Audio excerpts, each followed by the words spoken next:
So,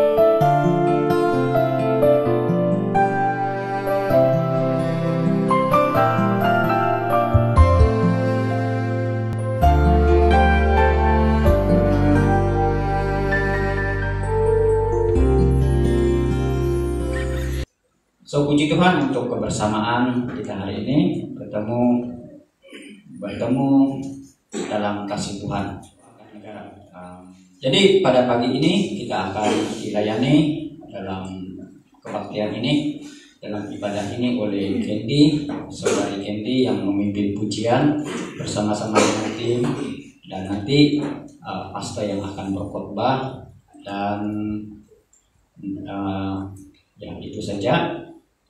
Untuk doa pembukaan silakan Deacon Patrick.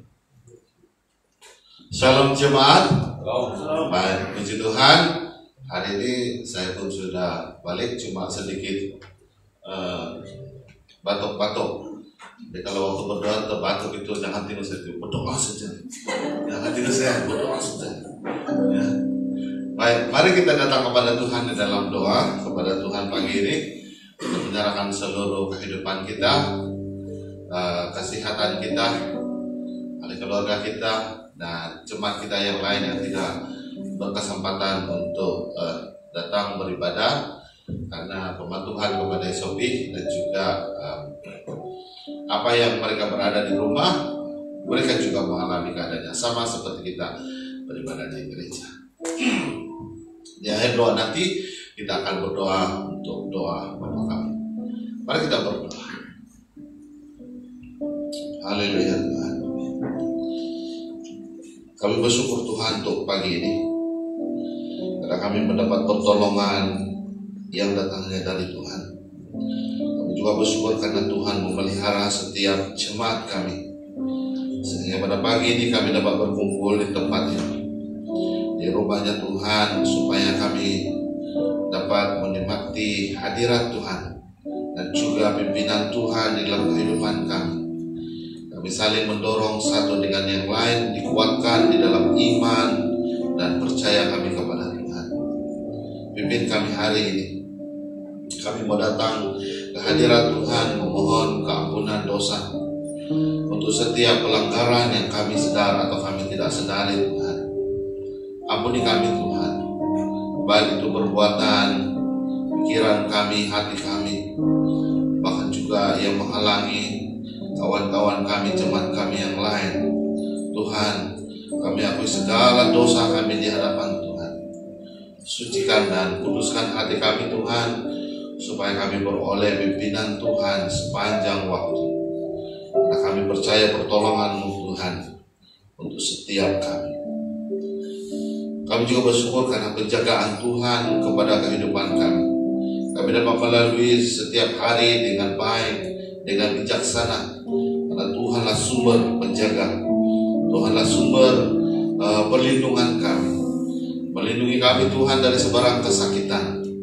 Yang lemah Tuhan sembuhkan, yang sakit Tuhan pulihkan kesehatan mereka. Yang di dalam kelemahan tubuh Tuhan kuatkan mereka Tuhan, supaya mereka terus menghidupi kehidupan mereka dengan baik dan bijaksana. Juga kami mengingatkan setiap warga amas kami yang di dalam kelemahan tubuh atau tidak berkesempatan bersama kami. Kami doakan supaya mereka juga terpelihara. Dan kami percaya Tuhanlah sumber penjaga. Engkau yang menjaga setiap mereka, dan Engkau yang memelihara kami. Kami mengingatkan Jilumina yang di dalam kelemahan tubuh ketika ini sedang dirawat di hospital. Kami doakan supaya Tuhan juga memulihkan kesehatan dia dan memimpin dia Tuhan, terus cekal kuat di dalam Yesus Tuhan. Kami juga berdoa untuk mereka yang sedang mengalami kesakitan karena jangkitan COVID-19, di mana saja mereka berada Tuhan, sewaktu mereka sedang dirawat di hospital, di ICU sekalipun, kami berdoa supaya setiap kesakitan mereka akan disembuhkan di dalam nama Tuhan Yesus.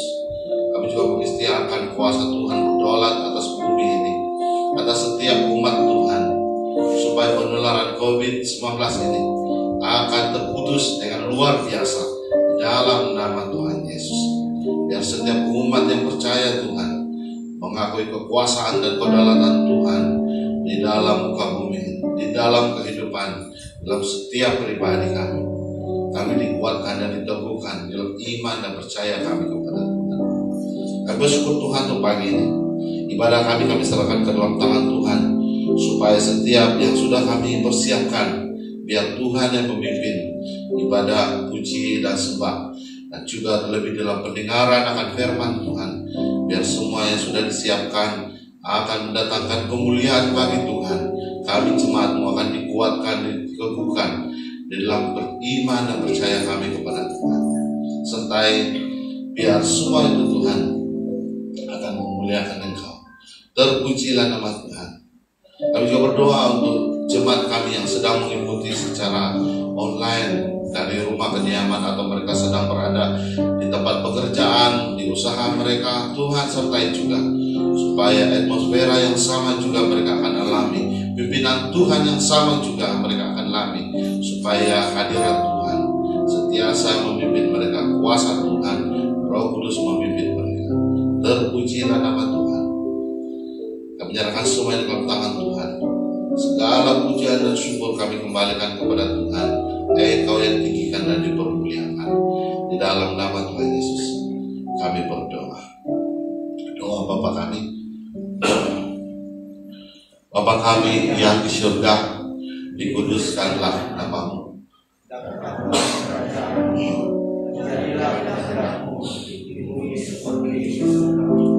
Berikanlah kami pada hari ini makanan kami yang secukupnya, dan ampunilah kami akan kesalahan kami, seperti kami juga mengampuni orang yang bersalah kepada kami. Dan janganlah membawa kami ke dalam pencobaan, tapi lepaskanlah kami daripada yang jahat, karena Engkau-lah yang mempunyai kerajaan dan kuasa dan kemuliaan sampai selama-lamanya. Amin. Seperti yang dinyatakan, dimaklumkan pada minggu lalu, kita memberikan ruangan ini untuk kesaksian bagi yang ingin memberikan kesaksian. Shalom. Ya, selamat pagi. Baik, kesaksian yang ini saya berikan kepada kita semua pada hari ini. Actually lemah sudah saya mau bagi, itu mau share. Tetapi apa itu tertahan? Kau saja Tuhan. Jadi saya tahanlah. Jadi tidak tahan juga. Saya harap ini Roh Kudus lah. Oke, saya hanya menyaksikan tentang doa.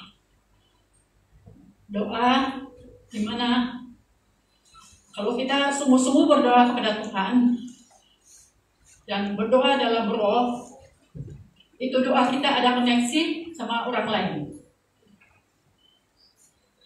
Ini kesaksian saya dengan mama saya lah.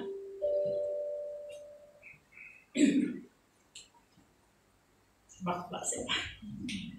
Restoran. Di mana kita dulu PKP yang tidak boleh dihentaskan hampir 2 bulan. Saya rasa itu, dan kami selalu connect pakai phone saja lah. Mama saya selalu sakit-sakit dan merasakan sunyi lah di rumah.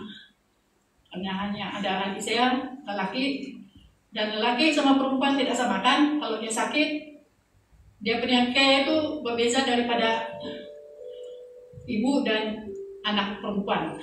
Kan kita tidak nafikan kan itu. Kalau lelaki sama lelaki mungkin ya, tapi kalau lelaki sama perempuan dia berbeda.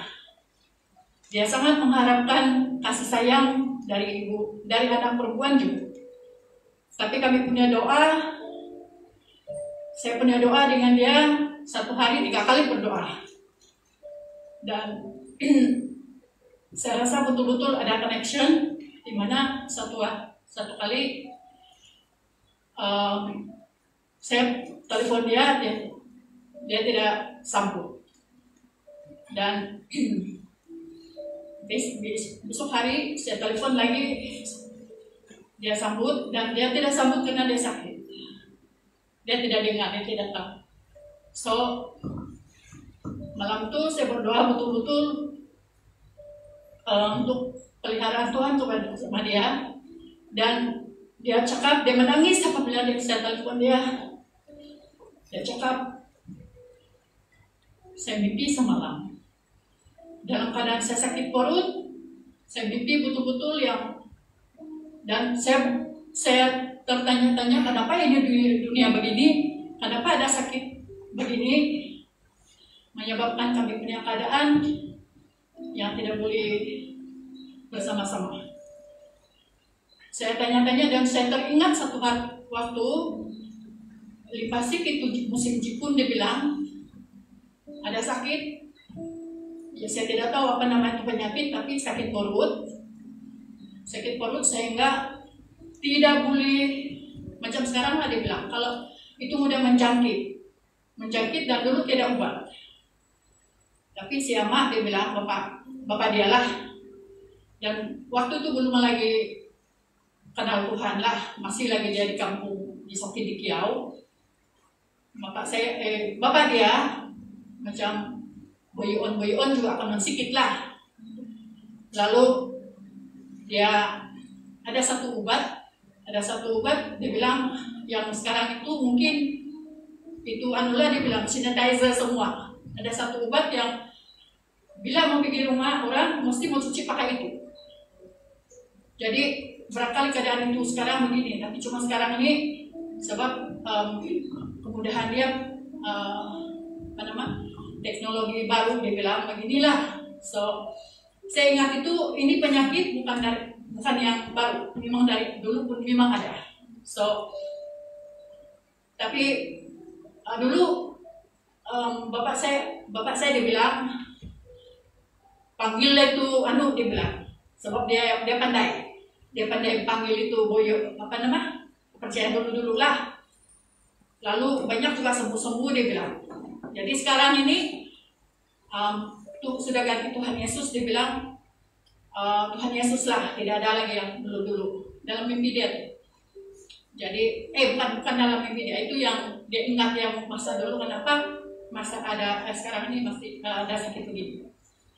So dalam mimpi dia dapat penghiburan sehingga dia akan bagi lagu jauh mama saya pun suka menyanyi dulu lah, dan sekarang ini pun suka dia menyanyi. Dalam nyanyiannya tuh sampai saya tidak paham dia punya perkataan dalam keadaan begitu. Dan dia kasih tahu, sebab kami semua pulang ke hari bulan 3, hari jadi. Belum boleh kita rentas, tapi saya minta polis ini sebab besok tidak juga dapat pulang. Dia bilang 4 hari bulan demi hari jadi kami pulang. So waktu itu dia cerita lah dalam mimpi dia bilang, saya tahu si Anu berdoa sama saya, dia bilang hari-hari dia berdoa sama saya tahu itu, dia bilang. Pas itu terkonek itu doa, dia bilang saya pun dapat hiburan dari Tuhan. Sampai saya dapat lagu, dia bilang yang dalam Matius pasal 6 tanpa dia bilang yang tentang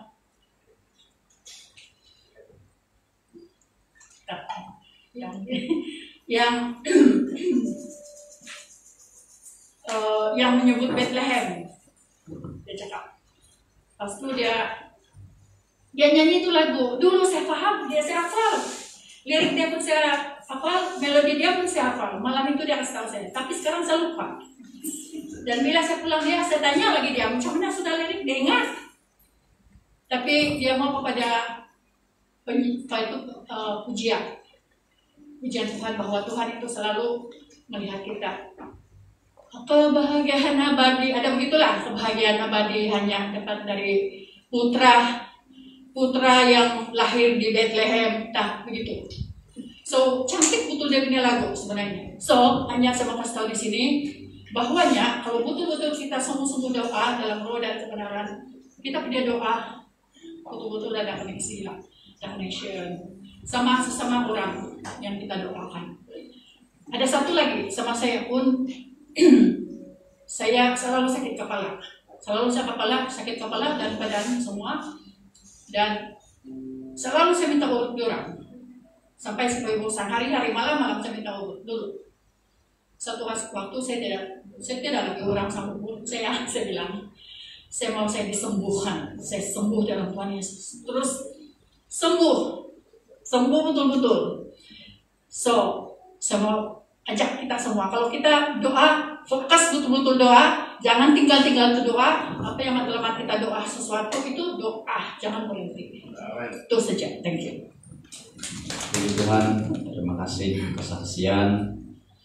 Mari kita persilakan Puan Candy dan tim. Shalom. Selamat pagi. Dalam Mazmur 147 ayat 7 mengatakan, menyanyilah kepada Tuhan dengan mengucapkan syukur-syukuran, nyanyikan pujian dengan iringan kecapi kepada Allah kita. Amin. Ku bersyukur padamu Tuhan.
bagi kami Bapa. Terima kasih Tuhan. Sertai kami ya Bapa untuk terus memuji-Mu, menaikkan sorak pujian kami ya Bapa. Terpujilah nama-Mu. Dalam nama Tuhan Yesus Kristus kami berdoa. Amin. Haleluya. Tuhan Yesus baik. Amin. Tuhan Yesus baik. Dia sungguh amat baik.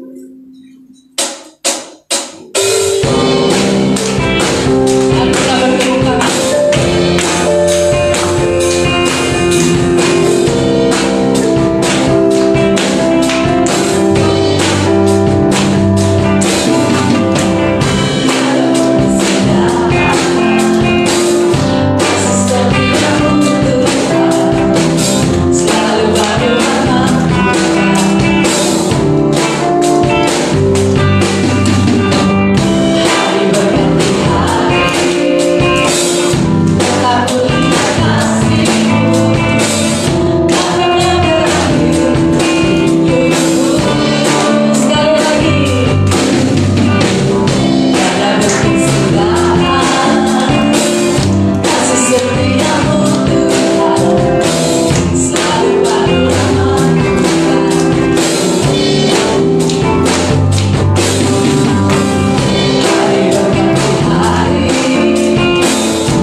Mari saat ini kita bertenang, kita siapkan hati kita untuk mendengar firman Tuhan, memuji, menyembah Tuhan. Haleluya.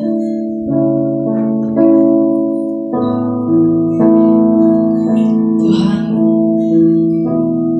walaupun kadang kami terasa amat sulit hidup ini ya Bapa, terasa tidak adil dalam hidup ini ya Bapa, tapi Engkau selalu meminta kami Tuhan untuk terus memuji-Mu, mengajar kami untuk terus mengucap syukur dalam segala hal ya Bapa. Haleluya. Haleluya.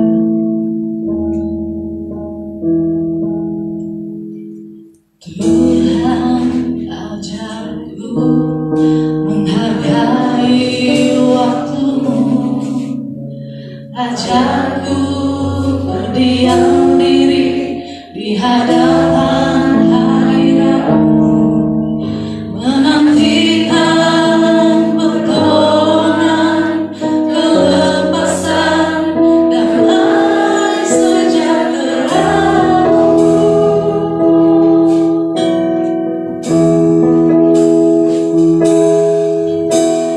Tuhan, ajarku memahami firman-Mu,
pada hari ini sekali lagi Tuhan, kami datang kepada-Mu. Kami menyerahkan hati, pikiran, menyerahkan hidup kami, pribadi kami semua. Ya Bapa, kami berdoa Roh Kudus Tuhan yang berkarya di dalam diri kami masing-masing. Kami berdoa ya Tuhan, hadirat Allah memenuhi ruangan tempat ini, sehingga damai surgawi kami dapat menikmati kasih setia Tuhan, menikmati kehadiran Tuhan. Bapa, kami mau mendengarkan firman-Mu. Kami berdoa ya Tuhan, kiranya Tuhan berikan kami hati dan pikiran rohani, telinga rohani, kami mendengar dengan penuh keyakinan bahwa Allah yang kami sembah, Allah yang selama ini kami menyerahkan hidup kami, adalah Allah yang mengubahkan hati kami lewat daripada pendengaran firman Tuhan. Terima kasih Tuhan, berkati semua jemaat dalam nama Tuhan Yesus, Tuhan dan Juru Selamat kami yang hidup. Kami berdoa. Amin. Silakan duduk. Shalom. Shalom. Kita mengucap syukur karena hari ini kita bertemu sekali lagi di dalam ruangan ibadah ini. Saya yakin bahwa ini adalah pilihan kita yang sangat tepat untuk beribadah bersama hari ini. Sedang jemaah, tema pada hari ini ialah jadilah kuat. Tema firman Tuhan hari ini, jadilah kuat. Mari kita buka di dalam 2 Timotius 2. 2 Timotius 2, kita mulai ayat yang pertama sampai yang keempat. 2 Timotius 2, kita mulai ayat yang pertama. 2 Timotius 2, mulai ayat pertama. Sebab itu, hai anakku, jadilah kuat oleh kasih karunia dalam Kristus Yesus. Apa yang telah engkau dengar daripadaku di depan banyak saksi, percayakanlah itu kepada orang-orang yang dapat dipercayai, yang juga cakap mengajar orang lain. Ikutlah menderita sebagai seorang prajurit yang baik dari Kristus Yesus. Seorang prajurit yang sedang berjuang tidak memusingkan dirinya dengan hal soal-soal penghidupannya, supaya dengan demikian ia berkenan kepada komandannya. Satu lagi pembacaan kita dalam Perjanjian Lama, 2 Tawarik 27 ayat yang ke-6. 2 Tawarik 27 ayat yang ke-6 berkata begini, Yotam menjadi kuat karena ia mengarahkan hidupnya kepada Tuhan Allahnya. Menjadi kuat, jadilah kuat. Sedang jemaah yang dikasihi Tuhan, perkara normal bila seseorang menjadi kuat, sama ada dalam kekuatan fisikalnya, sama ada di dalam pegangannya maupun imannya, sama ada di dalam menghadapi pencobaan dan sebagainya. Maksudnya kita bertumbuh ke arah yang benar, yang baik, yang sehat.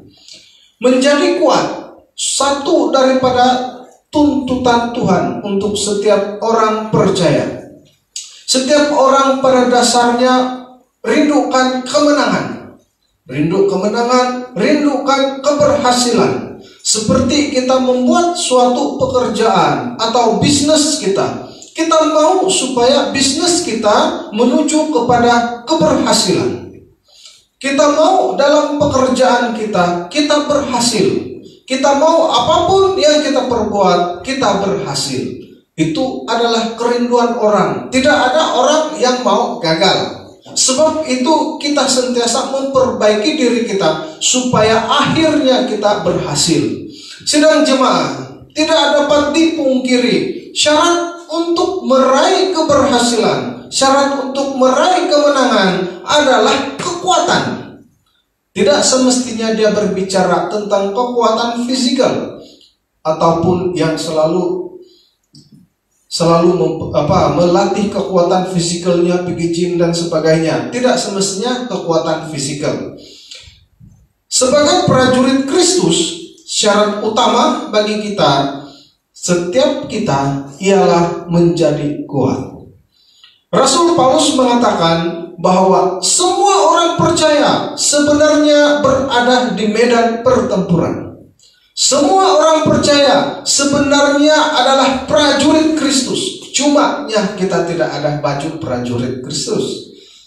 Kalau ikut tentara dan sebagainya, ada pakaian tenteranya, menunjukkan dia seorang prajurit, sebagai seorang pahlawan. Tetapi sebagai orang percaya, Alkitab mengatakan kita pun adalah prajurit Kristus, tetapi pakaian kita biasa. Tetapi bila dilihat dalam roh, kita punya jubah, yaitu jubah kemuliaan Tuhan. Nah, sedang jemaat, kita tidak lari dari perjuangan. Sebab itu, sebagai prajurit Kristus, kita harus semakin menjadi kuat. Menjadi kuat. Kita akan menjadi kuat jika yang pertama, kita melewati banyak peperangan. Kita melewati banyak peperangan. Peperangan dalam melawan nafsu ataupun diri kita sendiri. Ada dua versi tentang musuh manusia. Yang pertama itu versinya mengatakan musuh utama kita yaitu setan. Sebab itu bila kita terbaca tulisan-tulisan orang-orang Kristen, dia mengatakan, saya selalu mengusir setan di dalam kehidupan saya.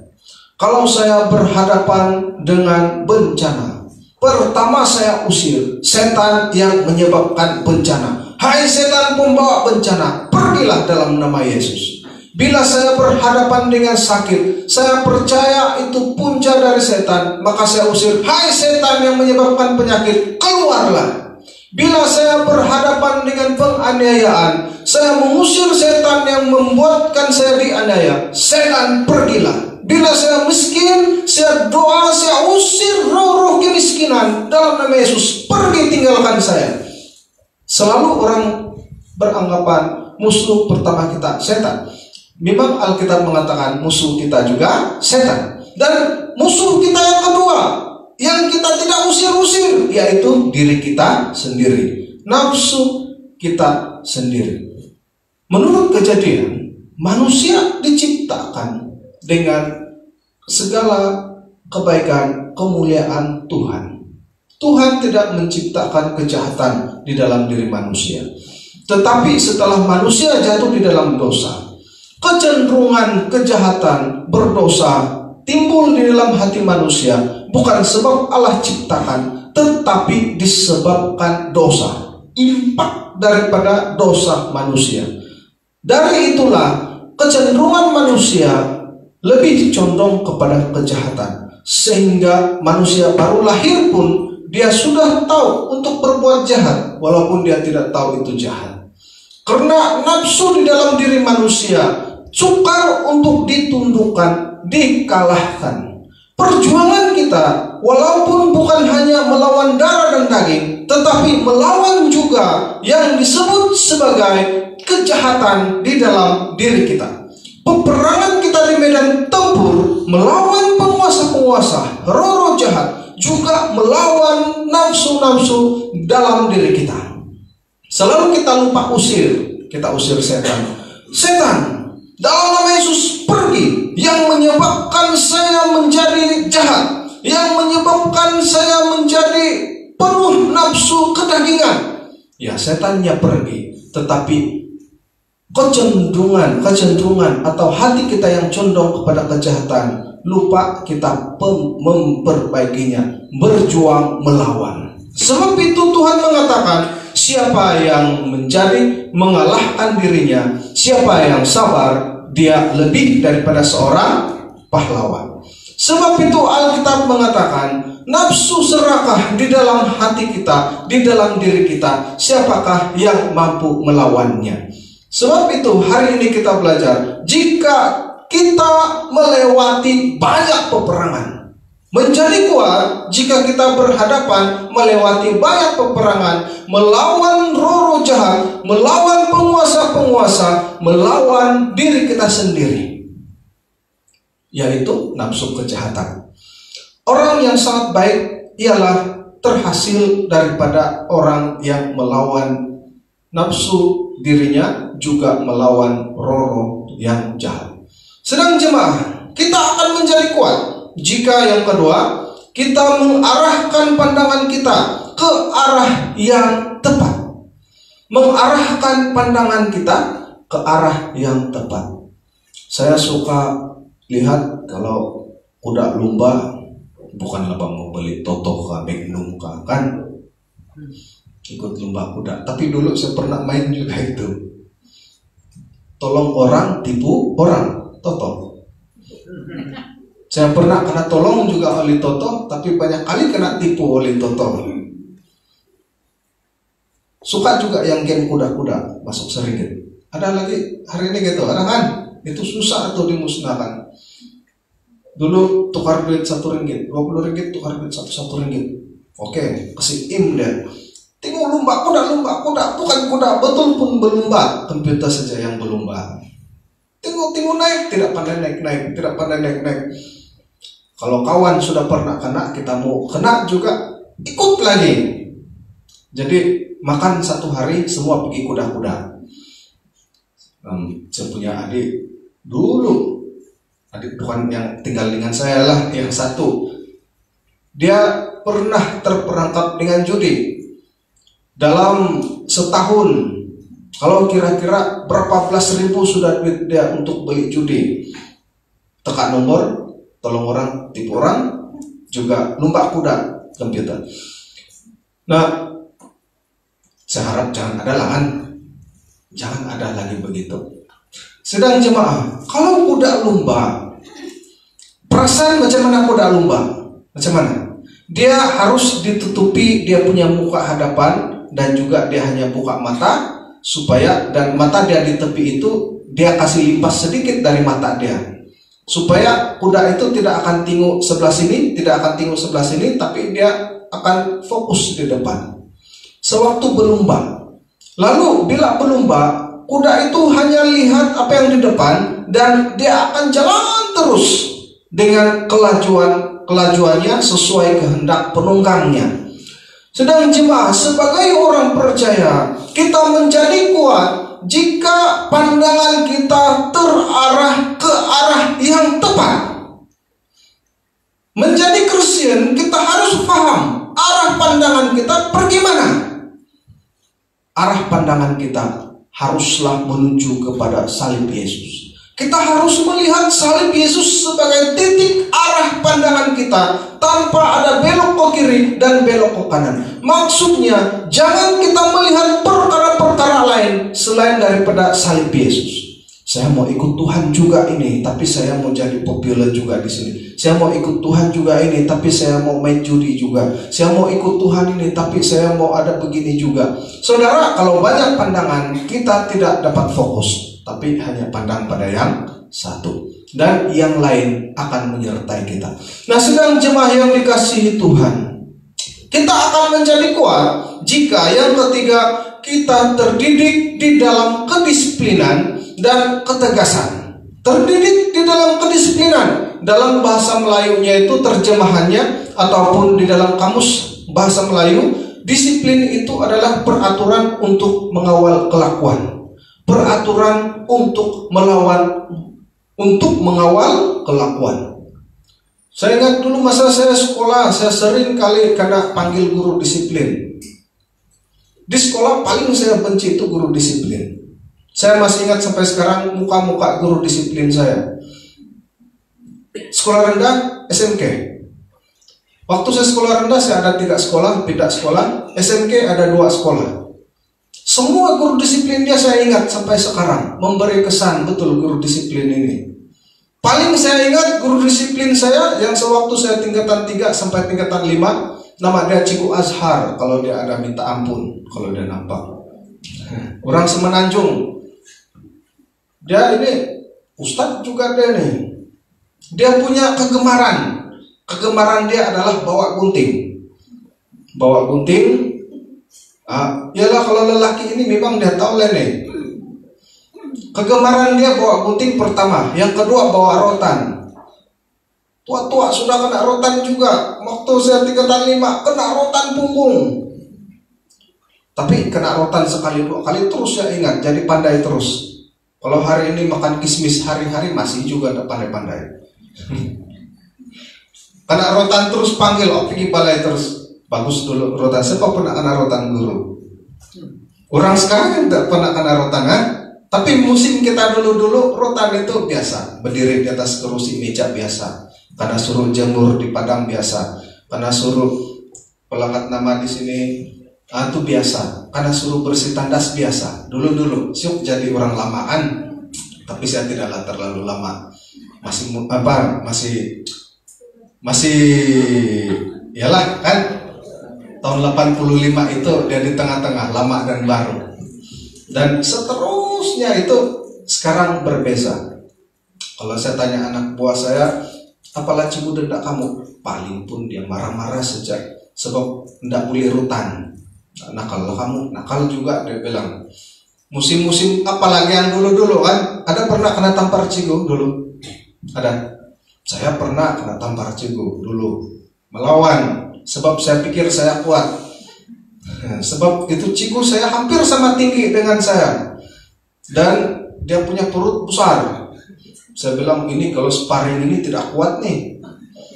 Jadi saya lawan. Tapi penampar dia bisa sekali. Jadi karena tampar balik rumah terus kasih tahu bapak di rumah karena tali pinggang lagi. Jadi untuk anak-anak kalau kena tampar apa semua di sekolah licin jangan kasih tahu bapak. Kena kedua kali lagi saya. Nah, saya ingat dulu balik-balik diumum di perhimpunan jangan kasih panjang rambut. Tapi budak-budak suka ikut tren. Waktu itu belum ada tren Korea yang baru bangun, yang rambut dia begini-gini. Sekarang banyak tren Korea yang baru bangun, yang tiada sisir, dia tarik-tarik begini, yang ada macam trojan pun ada. Kalau dulu tren kami balat tangga, syukurlah yang pernah dulu balat tangga. Sekarang saya tidak balat tangga sudah. Tren kami dulu balat tangga dan rambut panjang. Jadi perhimpunan balat tangga boleh, jangan panjang rambut. Dulu kami ada geng balat tangga sejak, hai kawan, yang penting balat tangga. Jadi jumpa cigu dari jauh macam jumpa hantu, terus lari berdebar-debar karena takut kena gunting. Jadi dulu musim kami dulu seluar kami yang penyapu jalan, tren tempat kami yang fit sini di bawah tidak nampak kasut sebab karena tutup habis. Balik cigu bilang guru disiplin jangan pakai kasut seluar begitu. Tapi tidak pernah dengar. Lepas kena gunting sampai paras lutut, balik jahit lagi. Jadi saya punya seluar saya pikir ada 6-7 jahit sudah. Sebab kena gunting, jahit lagi. Jadi saya ingat guru disiplin saya sampai sekarang. Siuklah kan mengalami itu. Nah, sedang jemaah sebagai orang percaya kita menjadi kuat kalau kita terus berada atau terdidik di dalam kedisiplinan. Karena disiplin itu peraturan yang mengawal kelakuan. Tanpa peraturan mengawal kelakuan, maka kita tidak mampu menjadi yang terbaik bagi Tuhan. Sedang jemaah dalam berdoa pun kita harus disiplin untuk mengawal keadaan kita supaya kita boleh sisihkan waktu dalam berdoa. Terima kasih Bu Murin hari ini beri inspirasi doa. Jadi saya pernah juga saya berdoa dulu. Waktu saya berdoa dulu, saya doakan sahabat saya waktu sedang sakit. Lalu itu sahabat beritahu dengan saya dengar suara kau berdoa waktu saya tidur. Lalu saya bilang, mana ada saya berdoa untuk kau? Karena saya ini yang bukan terang-terangan, saya suka di belakang tabir. Mana ada saya berdoa untuk kau? Suara saya itu yang berdoa, suara kami hampir sama. Oh iyalah, dia bilang. Kalau doakan sungguh-sungguh memang ada koneksi. Nah, sedang jemaah yang dikasihi Tuhan dan Selain dari kedisiplinan, kita juga terdidik di dalam ketegasan. Harus bertegas supaya kita boleh menjadi kuat. Ketegasan, kalau kita bilang itu, itulah. Ketegasan itu adalah keadaan atau sifat tegas untuk kita mengekang diri kita. Kalau kita membuat suatu jadwal atau sebagainya untuk berhubungan dengan Tuhan, tegas supaya itu tetap kita buat. Kalau kita tidak mau, saya akan ikut Tuhan, tegaslah dengan pendirian, ikut Tuhan. Itu bukan suatu pekerjaan yang mudah. Tetapi bila kita terdidik dalam hal itu, kita semakin menjadi kuat bersama dengan Tuhan. Kita akan jadi kuat. Yang keempat, kita membuang keinginan, mimpi, serta ambisi dunia. Duniawi itu bertentangan dengan surgawi. Kita tidak boleh melakukan dua perkara secara bersamaan, karena manusia akan cenderung berat sebelah. Kita tidak boleh buat perkara bersamaan. Saya mau begini dalam duniawi ini semasa hidup, tapi saya mau begini juga satu hari nanti pada waktu kekekalan. Kita tidak boleh buat perkara ini dua bersamaan dalam satu masa, karena kita jadi harus buat pilihan. Pilihannya adalah kita harus membuang keinginan, mimpi, ambisi-ambisi ataupun harapan-harapan kita terhadap dunia ini. Kita tidak lama hidup di dalam dunia ini. Kalau saya tidak silap, usia saya sekarang, kalau saya tidak silap, 35 tahun. Semakin naik usia saya semakin risau.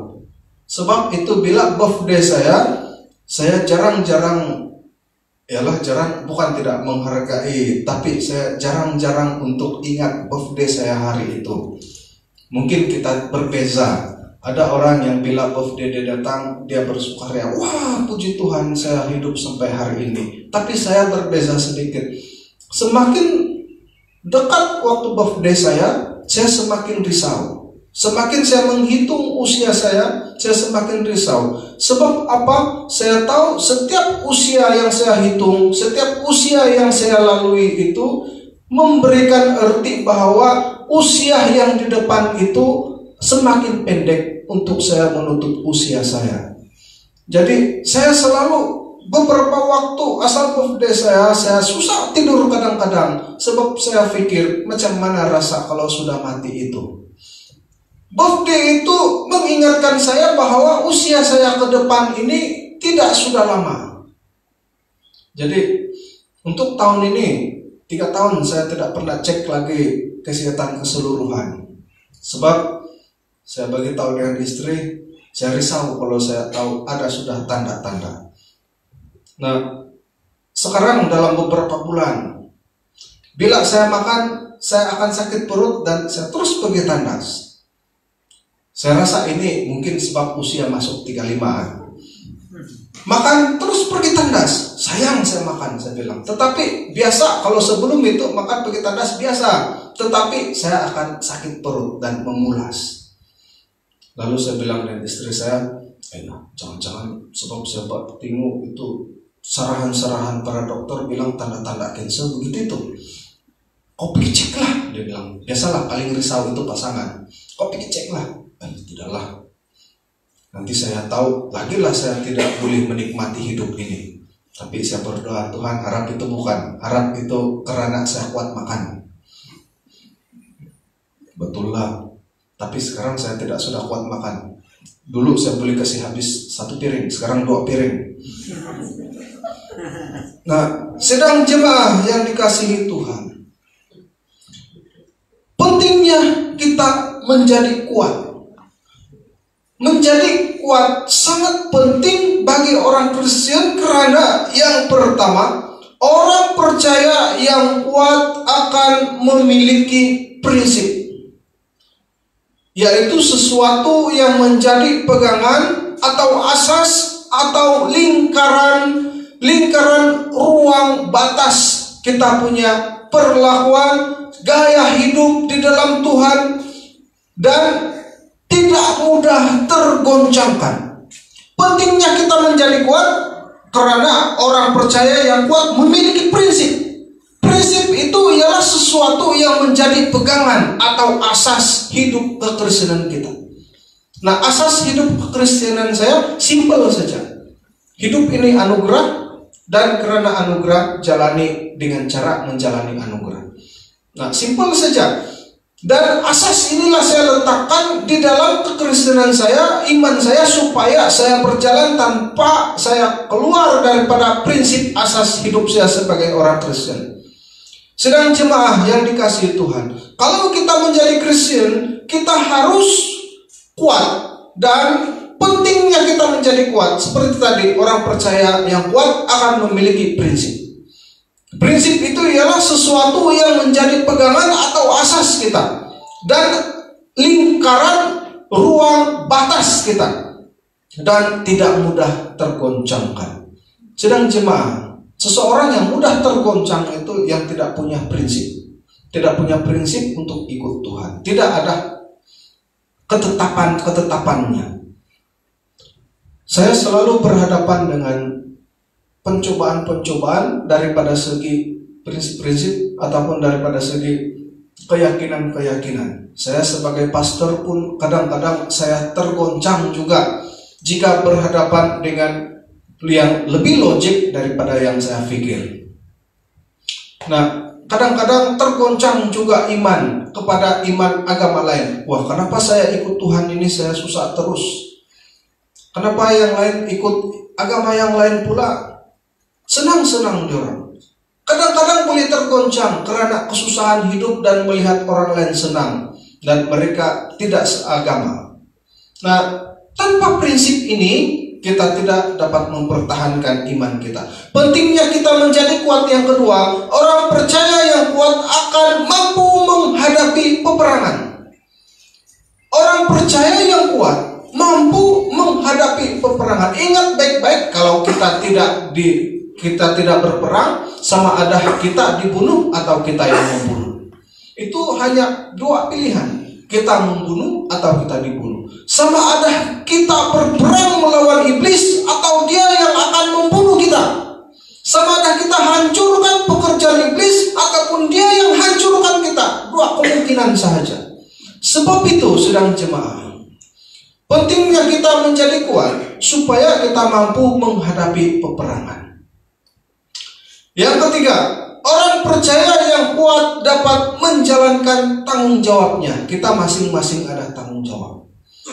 Tanggung jawab sebagai anak-anak Tuhan. Bayangkan saja kita seorang ibu, seorang ayah, punya anak yang tidak bertanggung jawab. Apa perasaan kita? Nah, bayangkan saja kita sebagai anak, apa tanggung jawab kita sebagai ibu bapa?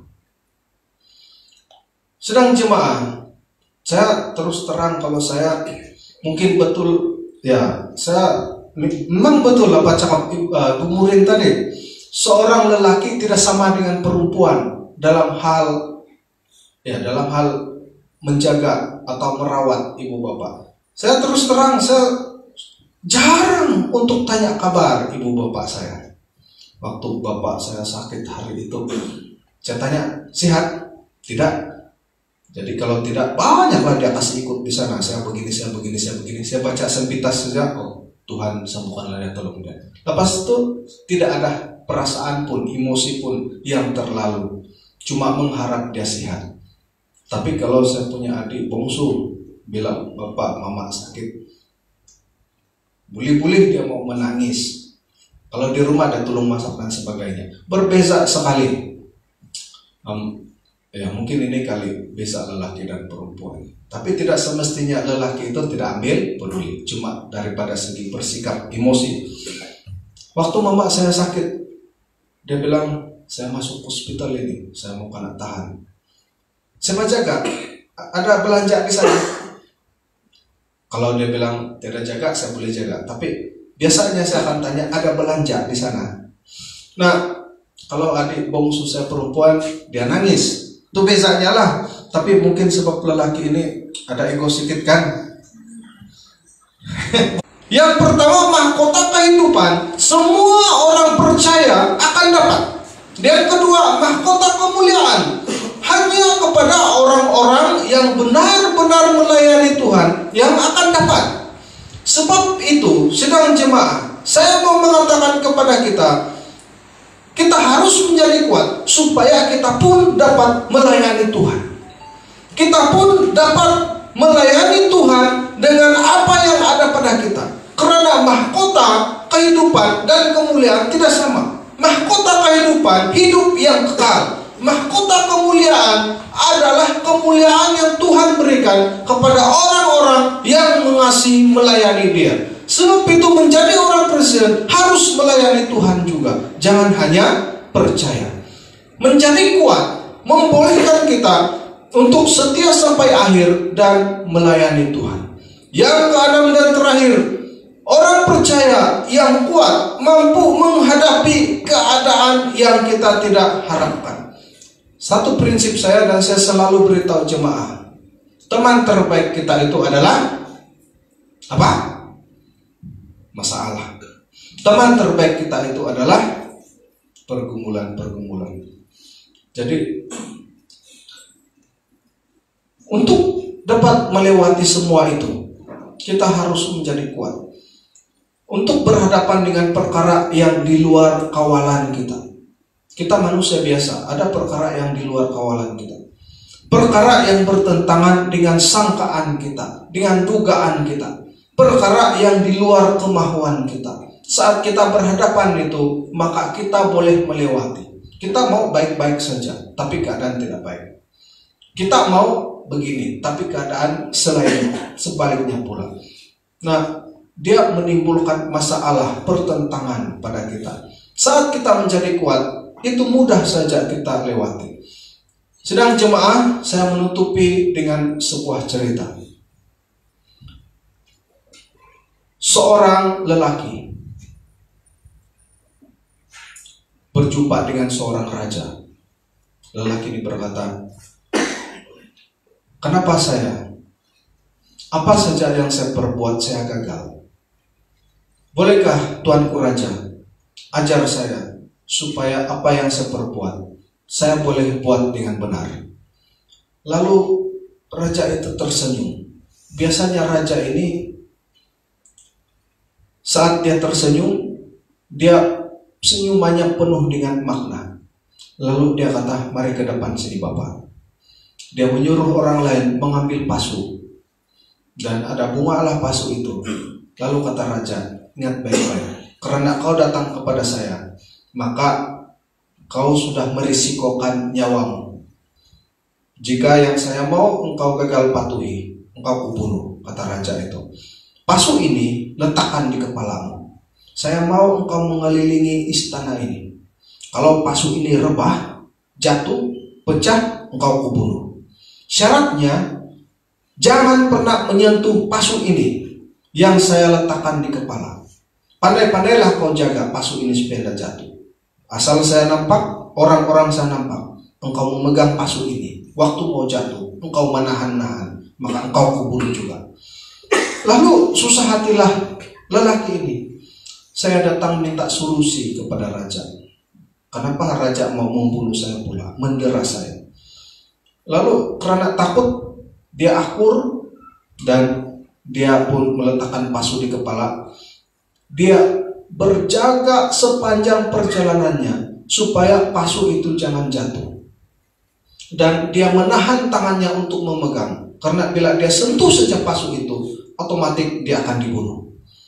Lalu dia pusinglah istana itu dengan pelan-pelan, sambil dia merasa pasu itu sama ada masih tegak di atas kepala atau sudah mau jatuh. Dia jalan pelan-pelan. Karena dia fokus kepada pasu ini, maka dia tidak hiraukan lagi apa yang dia pijak. Dan dia pijak, dia tidak lihat apa yang dia pijak, batu kerikil kah, atau duri kah, atau tanah rumput kah. Dia tidak hiraukan lagi. Dan bila dia terpijak batu kerikil tajam, dia tidak rasa sakit pun. Dia jalan terus sambil dia memperhatikan pasu ini, merasa pasu ini di mana sudah, sama ada miring sebelah kiri kanan mau jatuh atau sebaliknya. Dan dia penuh dengan peluh. Dia pusing dengan perjalanan yang lambat, dan akhirnya sampai juga kepada si raja. Lalu kata raja, "Syabas, pasu di kepalamu tidak jatuh. Sekarang turunkanlah pasu itu." Lalu si lelaki ini turunkan. Kata raja, "Walaupun engkau memegang pasu atau pasu ini rebah, sebenarnya saya tidak membunuh engkau. Saya hanya menakutkan." Lalu kata raja, "Apa yang engkau dapat daripada ini semua?" Lalu kata si lelaki, "Apa yang saya dapat adalah saya berjaya membuatkan pasu ini tidak jatuh. Saya berjaya menjaga pasu ini. Walaupun kaki saya sekarang saya tidak tahu macam mana dia boleh luka-luka. Dan bila dia lihat tapak kaki dia penuh dengan darah, tetapi dia tidak terasa pun sakit." Lalu kata si raja, "Kalau fokusmu saja pada pasu sampai kakimu berdarah, engkau tidak sedar, apalagi kehidupan ini. Kalau fokusmu kepada sesuatu untuk melakukan dengan berhasil, apapun yang masuk, engkau tidak akan tersakiti." Sedang jemaah yang dikasihi Tuhan, hari ini kalau fokus kita kepada Tuhan saja, saya percaya apapun badai yang datang, yang melukakan kaki kita karena berjalan di jalan yang penuh berliku dan berduri, apapun yang kita hadapi, apapun yang kita alami, asal saja fokus kita hanya pada salib Kristus, tidak apa-apa. Kita tidak rasa sakit, kita tidak rasa pun apa-apa yang keperitan dan sebagainya. Yang penting fokus kita pada salib. Amin. Sebab itu jadilah kuat. Mari kita berdoa. Ya Bapa, Tuhan kami Yesus Kristus, pencipta langit dan bumi. Hari ini jika Tuhan berkenan kepada pribadi kami masing-masing, penyerahan kami, berkatilah kami Tuhan, berkatilah penyerahan kami, berkatilah komitmen kami, supaya kami tetap menjadi kuat di hadapan Tuhan. Berilah arah kepada fokus kami hanya kepada Tuhan, tanpa apa-apapun, tanpa melihat ke kiri dan ke kanan. Jika kami berhadapan dengan fokus yang terus kepada Tuhan, jika kami dicobai dan sebagainya, kami berdoa, luruskan pandangan kami kembali. Jadikan kami kuat, senantiasa bertumbuh berkembang di depan Tuhan. Terima kasih Tuhan, ini doa kami. Dalam nama Tuhan Yesus kami berdoa. Amin. Aku percaya kepada Allah Bapa yang Maha Kuasa, Khalik pencipta langit dan bumi, dan kepada Yesus Kristus anaknya yang tunggal, Tuhan kita yang dikandung daripada Roh Kudus, lahir dari anak darah Maria, yang menderita sengsara di bawah pemerintahan Pontius Pilatus, disalibkan, mati dan dikuburkan, turun ke dalam kerajaan maut. Pada hari yang ketiga bangkit pula dari antara orang mati, naik ke surga, duduk di sebelah kanan Allah Bapa yang Maha Kuasa, dan dari sana ia akan datang untuk menghakimi orang yang hidup dan yang mati. Aku percaya kepada Roh Kudus, gereja yang kudus dan am, persekutuan orang kudus, pengampunan dosa, kebangkitan tubuh dan hidup yang kekal. Silakan duduk.